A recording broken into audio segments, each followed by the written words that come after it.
Merci beaucoup Cécile, merci à Virginie, à Laurent pour leur confiance et leur folie, que d'avoir accepté une présentation vraiment très contemporaine.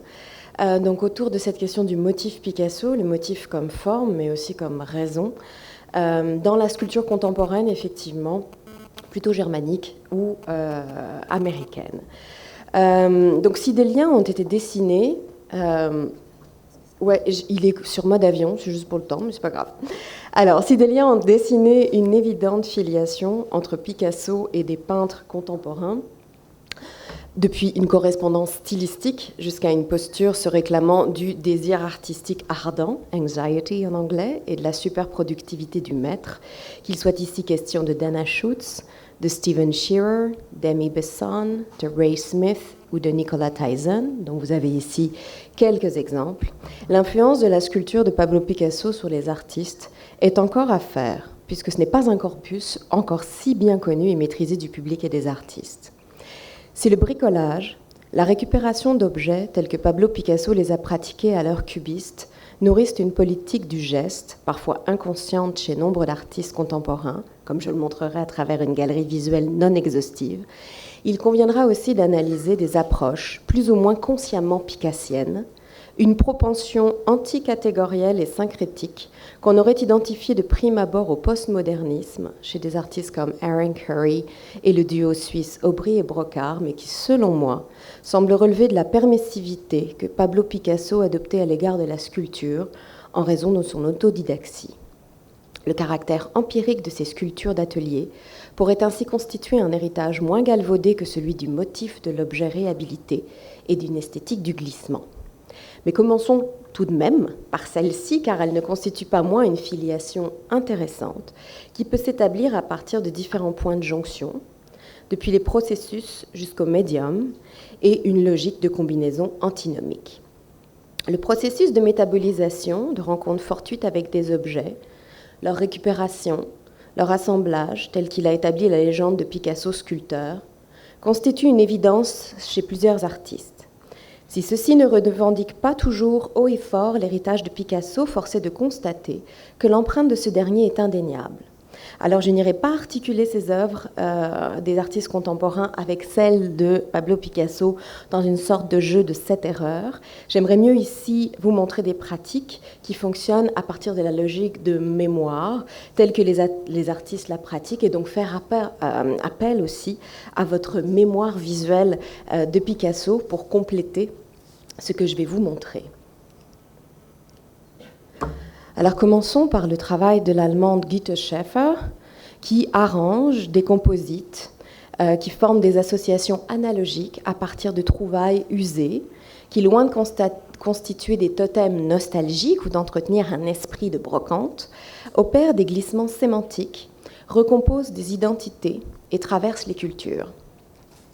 Un petit détail qui vous aidera un peu mieux à voir les propositions de Gitte Schäfer. Elle entretient dans ses mâts une qualité transitoire, une mise en équilibre qui me semble répondre à la même caractéristique dans les œuvres sculptées de Picasso. Jeu d'équilibre et d'adresse, ces totems bizarres révèlent autant l'obsolescence des objets et des usages qu'ils empilent que leur réhabilitation dans un changement de statut et d'apparence. Dans cette célébration des modes et des conventions, ces mâts, qui ne sont pas sans rappeler les sculptures mâts de Picasso, les collages d'objets également, condensent l'histoire du goût, qu'il soit bon ou mauvais. Alors, dotés de prénoms, comme ici à gauche, vous avez Héloïse, les télescopages disparates de Schäfer obtiennent une personnalité, ils construisent l'identité d'une nouvelle sculpture entre abstraction et réalisme kitsch. Cette attitude un peu ironique à l'égard des métamorphoses fait écho à celle d'une autre Allemande, Judith Hopf. Celle-ci a réalisé des masques aux atours primitivisants à partir d'emballages de composants électroniques qu'elle a ensuite imprimés à l'aide d'imprimantes 3D. Et la communication d'Elizabeth Calling ce matin autour des boîtes, évidemment, ne pouvait pas mieux tomber puisque Judith Hopf travaille à partir ici de l'emballage d'un téléphone portable, donc qui est ensuite imprimé en 3D.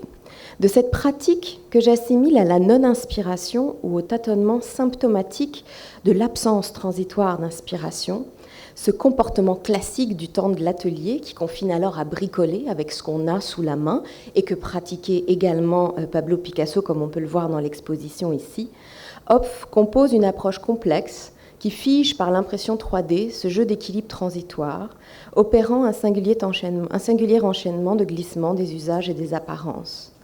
Elle aussi conduit le spectateur à se départir de sa reconnaissance des objets et à accepter de se confronter à ces propositions qui associent une résistance aux apparences à une potentialité des combinaisons, dont témoigne le choix du verbe « essayer » dans le titre. Ici, vous avez « trying to build a mask out of a hard drive package » et la précédente œuvre, « Mask 2, trying to build a mask from a cell phone package ».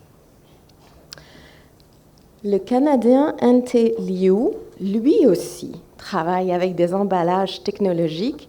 Ici, ce sont des coques de transport en polystyrène que vous trouvez dans des envois de UPS ou FedEx, je ne fais pas de publicité, et qu'il convertit en une statuaire aux formes primitivistes ou anthropomorphiques, et qu'il travaille avec une patine et un raffinement de la surface par recouvrement. Lui aussi défait les apparences par un glissement de médium, convertissant les modestes enveloppes aux découpes singulières en céramique ou en bronze, propulsant leurs formes dans des personnalités et des effets de présence. Dans le déplacement, l'objet non désiré qui fait partie des scories de l'acte consumériste se transforme jusqu'à la transfiguration par l'anoblissement de sa confection. Et donc, là encore, on rejoint effectivement tout ce travail autour du démontage des boîtes et du remontage pour accéder à une seconde dimension sculpturale. L'Australien Ricky Swallow, qui est également établi à Los Angeles, opère aussi cette façon de se déprendre des matériaux. Cette fois-ci, ces matériaux pauvres sont le carton ondulé et le rouleau de carton, et ils sont façonnés dans un rapport de forte révérence à l'histoire de l'art, contrairement aux précédents artistes que je vous ai montrés.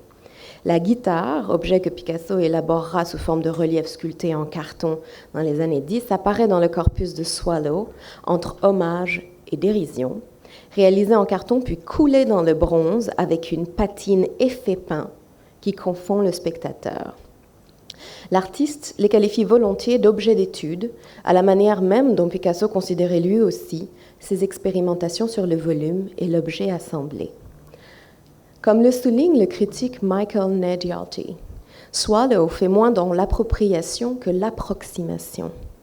Un trait d'ailleurs commun aux autres artistes qui ont parfaitement assimilé les motifs et les processus picassiens jusqu'à l'inconscient. Les références à l'histoire et au maître qu'effectue Ricky Swallow s'appuient sur un mode de conception empirique qui se rapproche d'une logique de l'exercice, comme on voit ici avec Stare with Contents, qui s'appuie effectivement sur le temps de la manipulation d'objets fragiles, sur leur précarité, et qui ensuite les convertit dans la lourdeur du bronze et dans la statique. Et tout ce travail chez Ricky Swallow sur la mise en scène, sur le display de ces sculptures, rejoint pour moi les propositions de mise en scène que Picasso faisait régulièrement à partir de ses différents ateliers et qu'il travaillait souvent d'ailleurs dans son escalier. Alors c'est aussi le caractère antinomique des compositions qui complète la logique processuelle de l'emprunt au monde des objets et des glissements de champ. Chacune des propositions cultive une intranquillité latente à partir d'un jeu d'opposition entre des surfaces et la mise en volume, le caractère décoratif et la narration, la bi- et la tridimensionnalité, la peinture et la sculpture. Picasso a marqué la création artistique par une approche non conventionnelle et anti-traditionnelle des canons de la sculpture, une transversalité, une décatégorisation entre le high et le low qui préfigure l'iconoclasme postmoderniste et l'avènement de la culture visuelle. Deux artistes me semblent développer justement cette caractéristique dans leurs sculptures et leurs installations, Aaron Curry, et ensuite je vous montrerai le travail du duo Aubry et Brocard. Alors, Aaron Curry revendique volontiers l'influence de Picasso sur ses formes et sur ses statues. Les seconds artistes, non. Alors, ce qui est intéressant chez Curry, c'est que la plupart des observateurs s'arrêtent en général à l'aspect citationnel, référentiel de l'artiste, qu'il assume dans ses formes et qu'il amalgame en fait à toutes ses lectures, à sa mémoire visuelle et à des furetages électroniques. Mais selon moi, c'est plutôt dans le morphing processuel que Curry établit sa filiation avec Picasso. Il arrange des formes abstraites avec des formes figuratives, comme ici cette sculpture et cette paire de testicules jaunes. Il travaille le plié, découpé, développé, qui met en crise la et la tridimensionnalité. Il travaille la polychromie, le recouvrement pictural ou sérigraphique, le rapport à la signature assumée comme un motif, qui est parfois tagué, comme vous pouvez voir en bas, des sculptures ou gravé sur les sculptures. Il travaille enfin tout l'espace de présentation de ses œuvres, là aussi dans une sorte d'esprit d'atelier et d'essai empirique. Cependant, chez Curry, il y a une pointe de malaise dans son rapport à l'hommage ambigu envers Picasso, qui est entre admiration et conjuration. Le canon ou le motif Picasso est autant là pour être célébré que dénoncé, comme ici avec Pixelator, dont le motif en damier est une survivance de l'arlequin et qui souligne une incapacité à éviter le sujet tout en sadisant formellement le motif. Le jeu d'équilibre est subtil et dangereux, et c'est une brèche savamment entretenue par Curry, pour qui Picasso, Neil Young, Bob Dylan, Hanna-Barbera, Star Wars et le modernisme, tout cela coexiste. Une sculpture publique de Aaron Curry. Donc, Bastien Aubry et Dimitri Brocard, pour terminer, affichent une distance qui constitue quant à elle un rapport plus ironique à l'histoire des formes, dans laquelle le duo puise lui aussi sans vergogne. Dans leur récente exposition, La gitane à la guitare, c'est bien une sorte de raillerie qui teinte l'héritage visuel à partir duquel se positionnent les deux artistes. Ils agissent eux aussi par recouvrement, par dérapage visuel et par approche démystifiée des matériaux et des techniques, comme ici lorsqu'ils font de la céramique en travaillant avec les meilleurs spécialistes de Suisse, mais en revendiquant une autodidaxie appuyée. Ils travaillent également la façon de présenter leur céramique, comme ici ces pots qui sont suspendus à des sortes de hampes et qui en fait comme des sortes de fétiches dépouillés de leur usage. Également, les paquets de céréales passent entre leurs mains pour une formalisation ensuite en céramique. Aubry et Brocard usent de cette logique du désapprentissage, d'une certaine brutalité envers les éléments et d'une logique articulant les antagonismes entre dur et mou, volume plat, massif léger, sculpture et peinture. Ils ont une approche globale de condensation qui est tout à fait logique par rapport aux temps qui sont les nôtres, et ils vont vers tous les supports de façon totalement débridée. Alors, j'achève. Picasso est à ce point une évidence qu'ils n'ont plus besoin de le mentionner ou de le citer. Il fait partie d'un inconscient artistique, d'une évidence des approches libérées des principes catégoriels, dans une célébration hirsute de l'empirisme. Ce que l'on aurait tendance à reconnaître comme une impudence cynique de la postmodernité correspond bien davantage, selon moi, à une pratique affranchie telle qu'elle aura été préparée par la sculpture de Pablo Picasso. Je vous remercie.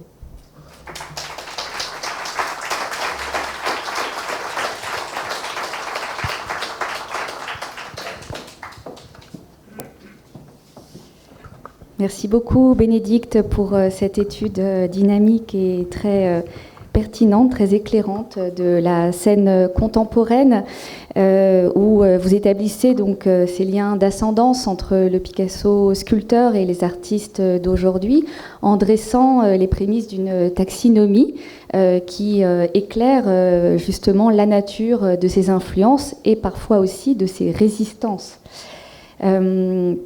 J'ai beaucoup aimé votre intervention puisqu'elle synthétise en quelque sorte tout ce que nous avons pu écouter durant ces 3 journées. Nous avons retrouvé donc les termes de bricolage, de caractère autodidacte de la sculpture, d'empirisme, la question du display aussi effectivement qui était très éclairée par la sculpture de Ricky Swallow que vous nous avez montré. et ces questions, bien sûr, d'abaissement des barrières entre le high et le low, que l'on retrouve particulièrement aujourd'hui encore. Je me tourne tout de suite vers l'audience. Est-ce qu'il y a des réactions dans la salle ?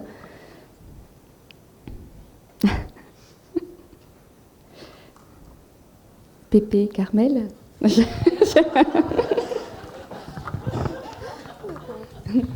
Alors, Picasso est devenu plus ou moins l'atmosphère qu'on respire. Comment, c'est une question critique, comment est-ce qu'on peut savoir quand il y a une influence ou c'est simplement sa présence universelle? Il faut croire sur parole les artistes. Alors l'influence chez Ricky Swallow, elle est revendiquée, chez Aaron Curry aussi, dans leurs écrits, dans des entretiens.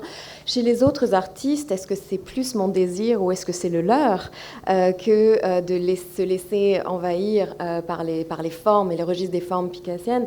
Je ne sais pas, mais... on fait effectivement ces reprochements a posteriori.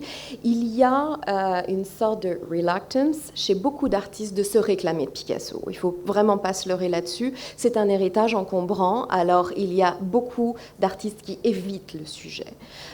Certains le revendiquent comme Curry, peut-être pour... comme une sorte d'évacuer aussi les questions. Chez les autres, je pense qu'il y a un évitement parfaitement conscient pour éviter de se retrouver justement encombré par la question du citationnel, de l'appropriation postmoderne. Et effectivement, ce n'est pas le cas. C'est infusé, c'est un inconscient collectif que Picasso et qu'il faut assumer comme une propriété de la culture visuelle, comme Star Wars ou Hanna-Barbera, comme le dit très bien Ricky Swallow ou Aaron Curry.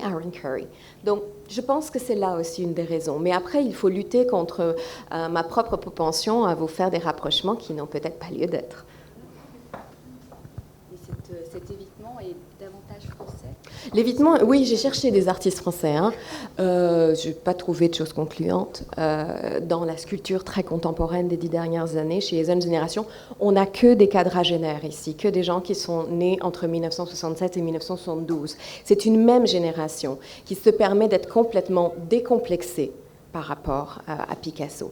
Mais chez les Français et dans l'enseignement aux artistes français, c'est tabou de parler de Picasso.